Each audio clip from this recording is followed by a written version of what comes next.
Have you ever noticed just how many of today's stories, from movies to social media influencers, celebrate doing everything right as the path to success and meeting in society today?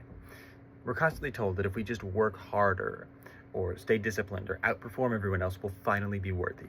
But in The Prodigal God, Timothy Keller challenges that idea by pointing to a surprising character in Jesus' parable. Not the rebellious younger son, but the rule-following older brother. And today I want to explore one of Keller's principles, what he calls elder brother lostness, and show how it pushes back against the achievement-driven culture we live in today. I'll do this by defining Keller's principle, contrasting it with messages we hear in modern media, and explaining just why this conflict matters to the world we live in today. And his principle, in and of itself, is his argument that the older brother in the parable is just as spiritually lost as the younger one, only in a different way. The elder brother obeys the rules, he works hard, and he does everything his father asks of him, but deep down he believes he deserves more, just because of how good he is. And for Keller, this reveals a major spiritual danger, which is using moral performance, like being responsible or disciplined or better than others, as a way to control God and to elevate ourselves. In other words, you can run from God not only by breaking the rules, but also by trying to earn his approval through them. Keller says this creates a heart that is outwardly obedient but inwardly resentful, always keeping score and always expecting a reward. That attitude, he argues, can keep someone just as far from grace as outright rebellion. And this idea clashes sharply with the messages we hear every day. Modern culture glorifies the self-made, self-sufficient individual. Television shows often feature characters who justify harsh judgment because they see themselves as the most disciplined or capable. In many films, the hero is portrayed as superior to everyone else, precisely because they're more principled or hardworking. Even popular music echoes this. Lyrics regularly celebrate independence with themes like "I don't need help" or "I built myself," and a song that I believe represents that really well is "Me, Myself, and I" by Baby Rexha, who has a very fun name to say that I am not good at saying. On social media, the pressure to appear perfectly moral or perfectly productive or perfectly enlightened encourages us to compare ourselves to others constantly. We curate our accomplishments, our routines, and even our values sometimes, hoping others will see us as doing life better.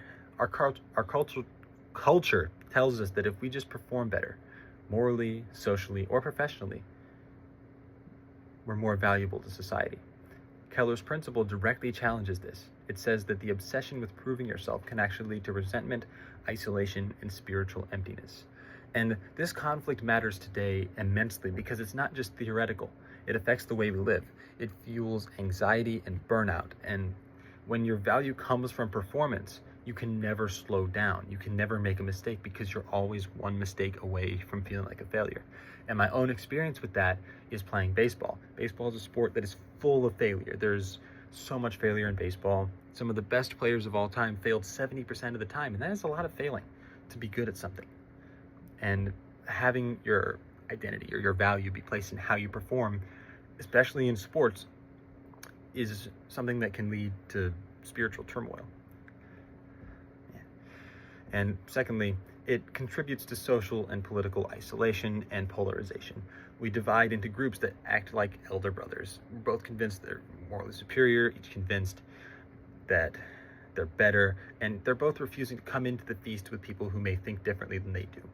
And finally, it hurts our relationships with others. Just like the elder brother who stood outside the celebration, we isolate ourselves when we believe we've earned more than others. And beyond isolation, it keeps us from experiencing joy.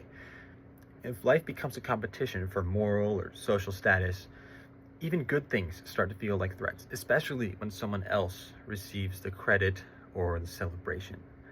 Keller's principle pushes us towards something different, something like humility or grace, or a recognition that all of us, whether we break rules or follow them, need compassion more than comparison. So today we've looked at Keller's idea of elder brother lostness and contrasted it with the achievement-focused messages of the modern culture, and explored why that conflict matters now more than it ever has before. At a time when our world measures worth by performance or moral superiority, Keller reminds us that these attitudes can be just as destructive as rebellion itself. And maybe the challenge for us is to step away from proving ourselves and instead choose grace, both for others and for ourselves, because in the end, the hardest walls to break are often the ones built from our own goodness. And when those walls fall, we might just discover that the freedom and joy that comes from being loved is what really matters. Not because we earned it, but simply because we are welcomed home. Thank you. I'm going to go play in the snow now.